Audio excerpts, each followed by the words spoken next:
आप देख रहे हैं खबर तो समझिए और आपके साथ मैं हूं विवेक। न्यूज 18 के ऑपरेशन कागज का बड़ा असर हुआ। पटना के डीएम ने छापेमार दस्ते का गठन कर दिया। न्यूज 18 ने कलेक्ट्रेट में फर्जीवाड़े का धंधा करने वाले जिन चेहरों को बेनकाब किया था उनके खिलाफ मामला दर्ज कर गिरफ्तार करने की कार्रवाई शुरू हो चुकी है।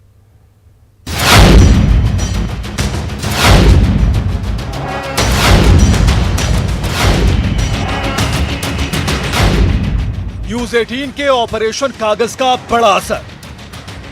न्यूज 18 के ऑपरेशन कागज दिखाने के बाद पटना कलेक्टेरिएट में हड़कंप मचा हुआ है। छापेमारी के लिए पटना के डीएम ने बनाई टीम।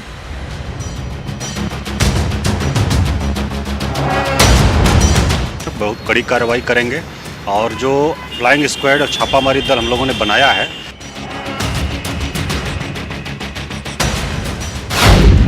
ऑपरेशन कागज में बेनकाब चेहरे होंगे गिरफ्तार।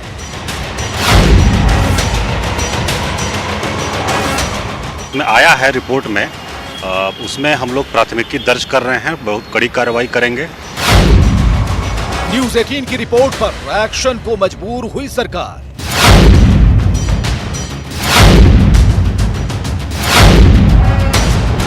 जिलाधिकारी के संज्ञान में आया है। जिलाधिकारी जांच करेंगे, जो भी दोषी होगा उसको कार्रवाई किया जाएगा। कार्रवाई करेंगे नहीं बल्कि कुछ घंटों में ही कार्रवाई शुरू हो गई, क्योंकि न्यूज 18 ने गहरी तहकीकात और पुख्ता सबूतों के साथ ऑपरेशन कागज में पटना कलेक्ट्रेट में चल रहे फर्जी स्टाम्प पेपर और फर्जी सर्टिफिकेट के सच को बेनकाब किया था। डीएम ने उस रिपोर्ट को ही सर्टिफाई करते हुए फौरन छापे मारे और आरोपियों की गिरफ्तारी का आदेश जारी कर दिया। हम लोगों ने रिपोर्ट देखा है और बहुत ही शोधपूर्ण रिपोर्ट है, जिसमें आपके लोगों ने काफ़ी मेहनत किया है। ये काम हम लोग भी कर रहे हैं, छापामारी दल बनाए हैं और जो उसमें आया है रिपोर्ट में, उसमें हम लोग प्राथमिकी दर्ज कर रहे हैं। बहुत कड़ी कार्रवाई करेंगे और जो फ्लाइंग स्क्वाड और छापामारी दल हम लोगों ने बनाया है वो लगातार छापामारी करेगा और इस तरह के काम में जो लोग भी शामिल हैं उनके विरुद्ध बहुत कड़ी कार्रवाई हम लोग करेंगे। इसमें जीरो टॉलरेंस हम लोगों का रहेगा और जो लोग भी इस प्रकार का अटेम्प्ट करेगा, प्रयास करेगा, उसको हम लोग छोड़ेंगे नहीं किसी भी कीमत पर, ताकि आम लोगों को कोई असुविधा नहीं हो, उनके साथ कोई धोखाधड़ी नहीं हो। ये एक्शन न्यूज 18 के उस स्टिंग ऑपरेशन का अंजाम है जिसे ऑपरेशन कागज नाम से हमने बुधवार रात 8:30 बजे दिखाया था। हमारे स्टिंग में पटना कलेक्ट्रेट कैंपस में फर्जी सर्टिफिकेट और स्टाम्प पेपर के कारोबार में कुल 9 दलाल कैद हुए थे। ऐसे दलाल जो हाथों हाथ फर्जी जन्म और मृत्यु प्रमाण पत्र समेत जाति प्रमाण पत्र के अलावा धड़ल्ले से फर्जी स्टाम्प का कारोबार कर रहे थे।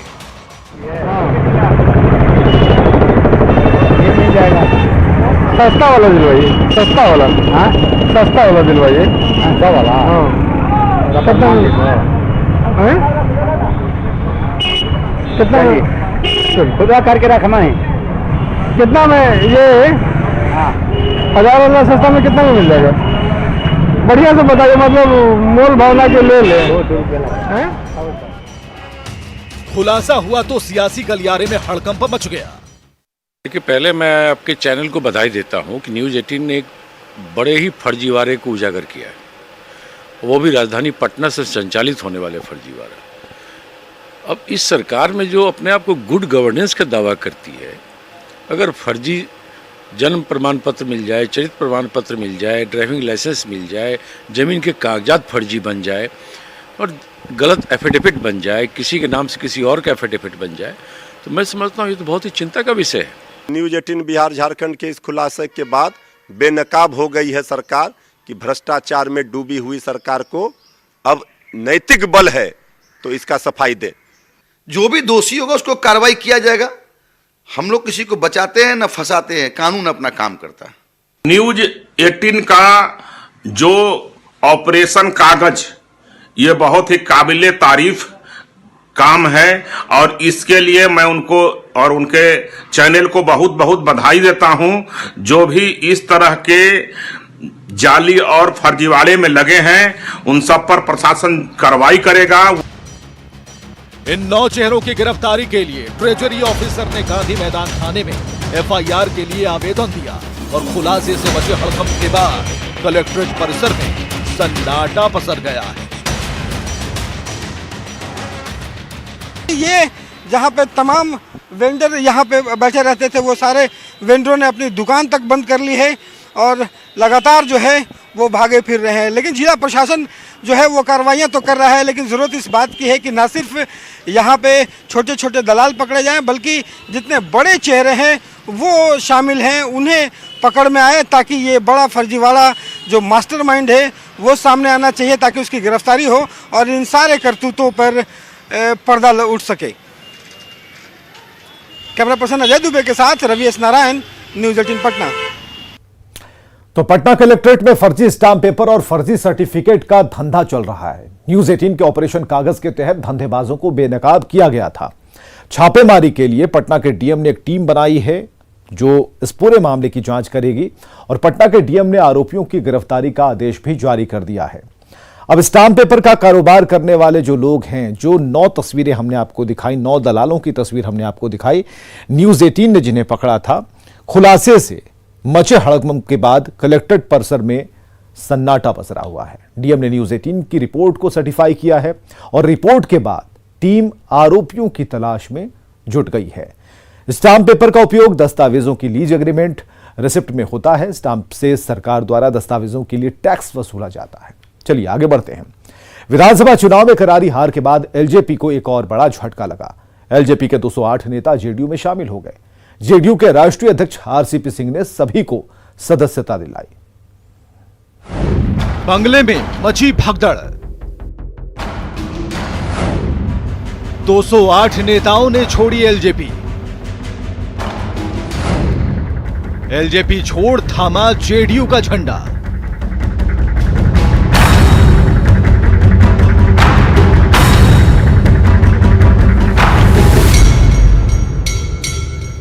और एलजेपी के 208 नेता जेडीयू में शामिल हो गए।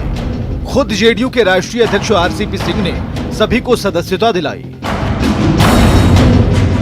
जिसमें एलजेपी के कई प्रकोष्ठ के अध्यक्ष और जिलाध्यक्ष शामिल हैं। जेडीयू में शामिल केशव सिंह ने तो यहां तो कह दिया कि एलजेपी पार्टी नहीं, प्राइवेट लिमिटेड कंपनी है। चिराग पासवान जी अभी कह रहे थे एक साथी, यहाँ का कहावत है कि सुख दुख में चलने का अधिकार 76% जो आदमी का बिहार से इंतजार कर रहा हो, जिसका भ्रष्टाचार में आतंक डूबा हुआ हो, वह व्यक्ति नीतीश कुमार जी को जेल करने का काम कर रहा है। मैं आप लोग को ला करके आज बताना चाहता हूँ, चिराग पासवान जी देश के आज सबसे बड़े कॉर्पोरेट हैं। विधानसभा चुनाव में एलजेपी अध्यक्ष का तेवर सबने देखा, लेकिन रिजल्ट में एलजेपी का प्रदर्शन चिराग को चुप करा गया। इस दरमियान एलजेपी के कई नेता लगातार जेडीयू के संपर्क में थे और आखिरकार वे सभी जेडीयू का कुनबा बड़ा कर गए। इसे कहीं न कहीं आरसीपी के कुशल नेतृत्व और बेहतर रणनीति का हिस्सा भी मान रहे हैं। जनता दलीय की सदस्यता ग्रहण कर रहे हैं और कितना बढ़िया नाम है। पहला नाम है केशव सिंह। केशव सिंह कौन? केशव कौन थे? और जो 208 पर नाम है वह राम रत्न दास जी। तो केशव से शुरू हो रहा है, राम पर खत्म हो रहा है। 208 साथी हैं, जितने 208 साथी आज हमारी पार्टी की सदस्यता ग्रहण कर रहे हैं, उनके प्रति आभार प्रकट करता हूं, उनको बधाई देता हूं और बहुत बहुत शुभकामनाएं उनको। केशव सिंह का 2 दिन पहले का बयान और चेहरे की रंगत केवल इशारा ही नहीं कर रही थी, बल्कि बता रही थी कि बात अब संपर्क से आगे बढ़ चुकी है। वो कहते हैं कि सुबह का सवेरा बताता है कि दिन कैसा होगा, मगर इस सुबह का मिजाज दोपहर जैसा है। शैलेंद्र कुमार, न्यूज़ 18 पटना। तो दरअसल 2 दिन पहले नेताओं ने फूट का इशारा किया था। बड़े पैमाने पर टूट का दावा हैरान करने वाला है। मौजूदा हालात में चिराग पासवान के नेतृत्व पर बड़े सवाल खड़ा करता है और इन तस्वीरों के जरिए यही साबित हो रहा है।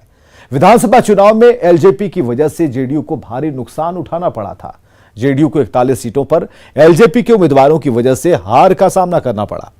चिराग के सियासी हठ की वजह से महागठबंधन के खाते में 42 सीटें चली गईं और एलजेपी अध्यक्ष चिराग पासवान का स्टैंड नीतीश कुमार के खिलाफ ही रहा। एलजेपी के कई नेताओं को यह बात नागवार गुजरती है। और एलजेपी के 208 नेता जेडीयू में जो शामिल हुए हैं उन्होंने कई बार इसका विरोध भी किया आंतरिक तौर पर। जेडीयू अध्यक्ष आरसीपी सिंह ने सभी को सदस्यता दिलाई, जिसकी तस्वीरें और पूरी रिपोर्ट हमने आपको दिखाई। कल से बजट सत्र का शुरुआत तो होने वाला है, विधानसभा बजट सत्र की शुरुआत होने वाली है और इससे पहले स्पीकर ने सर्वदलीय बैठक बुलाई। संसदीय कार्य मंत्री विजय चौधरी और नेता प्रतिपक्ष तेजस्वी यादव के साथ कई पक्ष और विपक्ष के नेता शामिल हुए। इस दौरान सत्र को शांतिपूर्ण तरीके से चलाने पर चर्चा हुई। तेजस्वी यादव ने कहा कि सीएम नीतीश ने कोरोना को लेकर विधानसभा की कमेटी बनाने की बात कही थी, लेकिन कमेटी नहीं बनी और ऐसे कई मामले हैं जिसे सदन में उठाया जाएगा।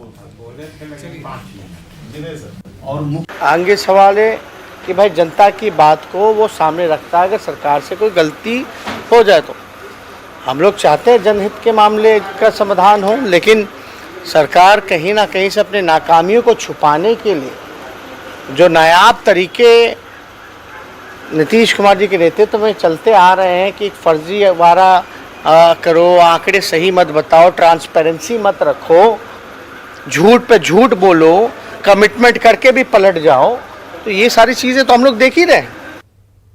बिहार की जो जन आकांक्षाएँ हैं, जो जन भावना है, या राज्य सरकार के द्वारा जो विकास के क्षेत्र में जितने भी बजट है या जो बिल्स हैं वो पारित हो, जिससे कि हम बिहार की बेहतर सेवा कर सकें।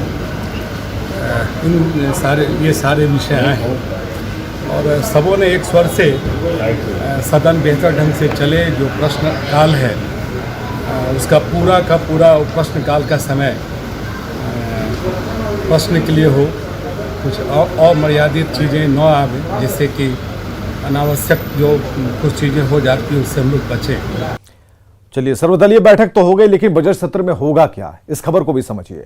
बिहार विधानसभा के बजट सत्र का कल से आगाज होना है और कल से शुरू होने वाला बजट सत्र 24 मार्च तक चलेगा। 22 फरवरी को बिहार बजट 2021-22 पेश किया जाएगा। 23 तारीख होगी जब धन्यवाद प्रस्ताव पर वाद विवाद होगा और अगले अलग अलग दिन हर बजट की जानकारी दी जाएगी। और इससे पहले स्पीकर ने आज सर्वदलीय बैठक बुलाई है। संसदीय कार्य मंत्री, नेता प्रतिपक्ष और उनके साथ कई नेता इसमें शामिल हुए। सत्र को शांतिपूर्ण तरीके से चलाने पर बैठक में चर्चा हुई और हर बार सत्र से पहले सर्वदलीय बैठक होती रही है। बजट सत्र का कल आगाज होना है। इधर सीबीआई के पूर्व अधिकारी और पश्चिम बंगाल में ममता बनर्जी कैबिनेट के पूर्व मंत्री डॉक्टर यूएन विश्वास एक बार फिर सुर्खियों में हैं।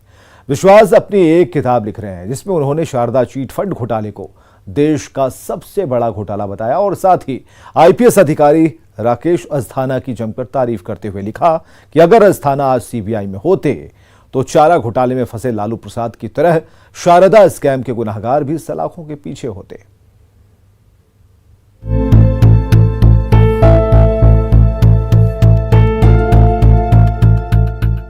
साल 1997 जब बिहार के तत्कालीन मुख्यमंत्री लालू यादव की चारा घोटाला केस में गिरफ्तारी हुई थी, तब बिहार के सबसे बड़े घोटाले की फांस में लालू यादव आ चुके थे और सीबीआई की ओर से पूरे मामले की जांच का जिम्मा तत्कालीन ज्वाइंट डायरेक्टर यूएन विश्वास को सौंपा गया था। ये वो दौर था जिसने बिहार के साथ ही देश की सियासत में भूचाल ला दिया था। पूर्व आईपीएस अधिकारी यूएन विश्वास की टीम में तब राकेश अस्थाना भी जुड़े थे, जिनकी पहचान बेहद सख्त पुलिस अधिकारी की आज भी होती है। चारे की जांच में लालू यादव तो बेनकाब हुए ही, उनके कई सहयोगियों को भी जेल की हवा खानी पड़ी थी।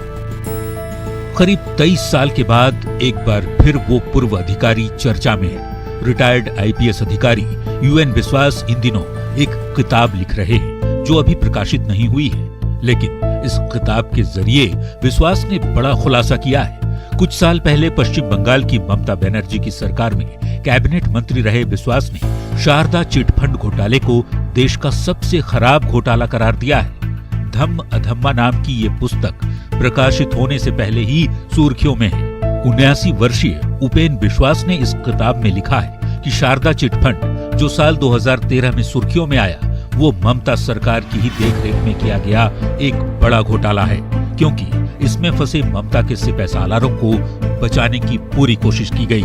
2011 से 2016 तक विश्वास ममता कैबिनेट में पिछड़ा वर्ग कल्याण विभाग के मंत्री थे, लेकिन 2016 में चुनाव हारने पर उन्हें ममता बनर्जी ने पश्चिम बंगाल के SC, ST और OBC आयोग का अध्यक्ष बना दिया। इस साल पश्चिम बंगाल चुनाव से UN विश्वास दूर हैं और अपनी किताब को लेकर व्यस्त हैं। एक विशेष साक्षात्कार में विश्वास ने चारा घोटाले में अपनी जांच का श्रेय देते हुए न सिर्फ लालू यादव को जेल भिजवाने का दावा किया, बल्कि CBI में तब अपने सहयोगी रहे और BSF के मौजूदा DG राकेश अस्थाना की जमकर तारीफ भी की। अस्थाना को अपना शिष्य बताने वाले UN विश्वास ने कहा है कि एक ईमानदार अधिकारी को दुर्भावनापूर्ण और बेईमानी के जरिए CBI का निदेशक बनने से रोका गया। यदि अस्थाना CBI के प्रमुख होते तो लालू की तरह ही शारदा स्कैम से जुड़े लोग भी आज सलाखों के पीछे होते। हाल ही में करप्शन से जुड़े एक मामले में CBI की ओर से राकेश अस्थाना को क्लीन चिट दे दी गई है। आपको बता दें, राकेश अस्थाना का संबंध झारखंड से भी है। रांची में जन्म से लेकर राकेश अस्थाना की प्रारंभिक और उच्च शिक्षा भी झारखंड में ही हुई। Bureau report, news 18।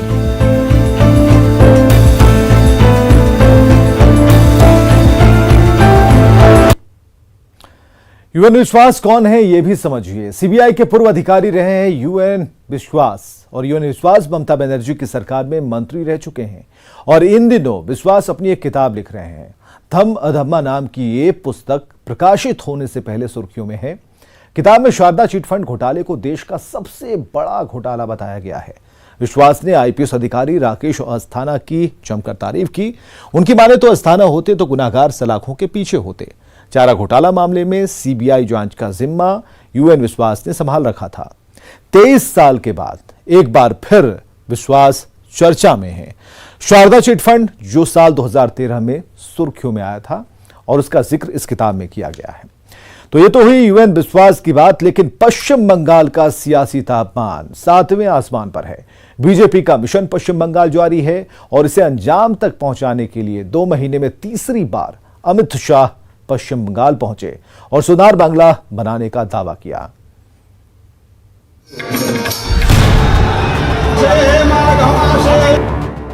कर्मचारियों को 7वां वेतन आयोग। बंगाल के सारे कर्मचारियों को 7वां वेतन आयोग देने का काम ये भारतीय जनता पार्टी की सरकार कर। महिलाओं को 33% आरक्षण। सरकारी नौकरियों में 33% से ज्यादा आरक्षण भारतीय जनता पार्टी की सरकार बंगाल में देगी। मछुआरों को मछुआरा सम्मान निधि। लगभग 4 लाख मछुआरे को 6,000 रुपया किसान सम्मान निधि की तर्ज पर मछुआरा सम्मान निधि देने का काम ये भारतीय जनता पार्टी करेगी। बीजेपी बनाएगी सोनार बांग्ला। ये डबल इंजन सरकार बंगाल को सोनार बांग्ला बनाए, ऐसी सरकार बनाने के लिए ये परिवर्तन यात्रा है। वादों और दावों की बरसात हो रही है। 10 सालों से सत्ता पर काबिज TMC बेहतर पश्चिम बंगाल बना देने का दावा कर रही है, तो वहीं बीजेपी उस दावे को झुठलाकर अगले 5 साल समृद्ध और सांस्कृतिक पश्चिम बंगाल बनाकर देने का वादा कर रही है। अमित शाह ने एक बार फिर दीदी के राज में कानून व्यवस्था और विकास की स्थिति पर सवाल उठाया। बंगाल में जब तक ममता बनर्जी की सरकार है, कानून और व्यवस्था ठीक रह सकती है क्या? जोर से बोलो, रह सकती है क्या? बंगाल विकास के रास्ते पर जा सकता है क्या? मित्रों, आपने गृह मंत्री अमित शाह ने अपनी इस यात्रा की शुरुआत गुरुवार सुबह कोलकाता के भारत सेवा आश्रम संघ से की। शाह भारत सेवा आश्रम संघ पहुंचे, यहां पर मंदिर में पूजा की और सभी लोगों से मुलाकात की। इसके बाद अमित शाह पश्चिम बंगाल के गंगा सागर पहुंचे। उन्होंने कपिल मुनि आश्रम में आरती की और संतों से मुलाकात की और एक सभा को संबोधित करते हुए गंगा सागर के जरिए दीदी पर वार किया, तो दीदी ने भी पलटवार करने में देरी न लगाई। लज्जा करे ना, गंगा सागर क्या है, हम एक कर देगा, क्या कर देगा, छाई कर देगा। पश्चिम बंगाल में बीजेपी और TMC के बीच सियासी जंग चल रही है। गुरुवार को सियासी लड़ाई का सेंटर रहा पश्चिम बंगाल का दक्षिण 24 परगना। यहां से अमित शाह ने परिवर्तन यात्रा को हरी झंडी दिखाई, तो वहीं ममता दीदी की सियासी रैली भी हुई। सुनिए दोनों ने क्या कहा। भतीजा बढ़ाओ, भतीजे के कल्याण के अलावे टीएमसी के मन में और कोई कल्याण नहीं। দিদি আর ভাতিজা বলতে হয় তাহলে আমি চ্যালেঞ্জ করছি অমিত শাহকে, first you contest with Abhishek Banerjee and tell the men अब तो आप पश्चिम बंगाल के सियासी तापमान को महसूस कर रहे होंगे। बीजेपी दीदी और उनके भतीजे पर भ्रष्टाचार को लेकर निशाने साध रही है, तो दीदी महंगाई और दंगाई का आरोप लगा रही है। आरोप प्रत्यारोप का ये सिलसिला अभी यूं ही चलने वाला है। Bureau report, news 18 network.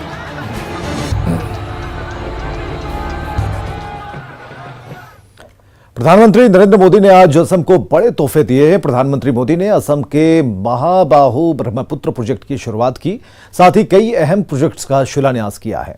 इस मौके पर पीएम मोदी ने एक सभा को संबोधित किया और कहा कि केंद्र और असम की डबल इंजन सरकार ने इस क्षेत्र के लिए काफी काम किया है।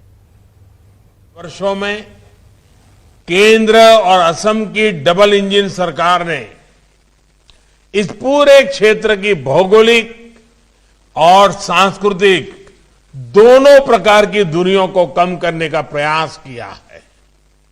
हमने ब्रह्मपुत्र की शाश्वत भावनाओं के अनुरूप सुविधा, सुअवसरों और संस्कृति के पुल बनाए हैं, सेतु बनाए हैं। असम सहित पूरे नॉर्थ ईस्ट की फिजिकल और कल्चरल इंटीग्रिटी को बीते सालों में सशक्त किया गया है। बीते 5 वर्षों में असम की मल्टी मॉडल कनेक्टिविटी को फिर से स्थापित करने के लिए एक के बाद एक कदम उठाए गए हैं। कोशिश ये है कि असम को, नॉर्थ ईस्ट को दूसरे पूर्वी एशियाई देशों के साथ हमारे सांस्कृतिक और व्यापारिक रिश्तों का भी केंद्र बनाया जाए। आज ई पोर्टल लॉन्च किए गए हैं। कार डी पोर्टल से नेशनल वाटरवे सभी कार्गो और क्रूज से जुड़े ट्रैफिक डेटा को रियल टाइम पर कलेक्ट करने में मदद मिलेगी। इसी तरह पानी पोर्टल नौचालन के अलावा वाटरवे के इंफ्रास्ट्रक्चर से जुड़ी जानकारियां भी देगा। जीआईएस आधारित भारत मैप पोर्टल उन लोगों की मदद करता है जो यहां घूमने फिरने या व्यापार कारोबार के लिए आना चाहते हैं। आत्मनिर्भर भारत के लिए मल्टी मॉडल कनेक्टिविटी का देश में विकास हो रहा है। असम उसका बेहतरीन उदाहरण होने वाला है। अब सैकड़ों करोड़ रुपए के निवेश से गुवाहाटी में नॉर्थ ईस्ट का पहला और देश का 6ठा डेटा सेंटर भी बनने वाला है। ये सेंटर नॉर्थ ईस्ट के सभी 8 राज्यों के लिए डेटा सेंटर हब के रूप में काम करेगा। इस डेटा सेंटर के बनने से असम सहित पूरे नॉर्थ ईस्ट में ई गवर्नेंस को, आईटी सर्विस आधारित इंडस्ट्री को, स्टार्टअप्स को और बल मिलेगा। और खबरें लगातार जारी हैं, बने रहिए हमारे साथ।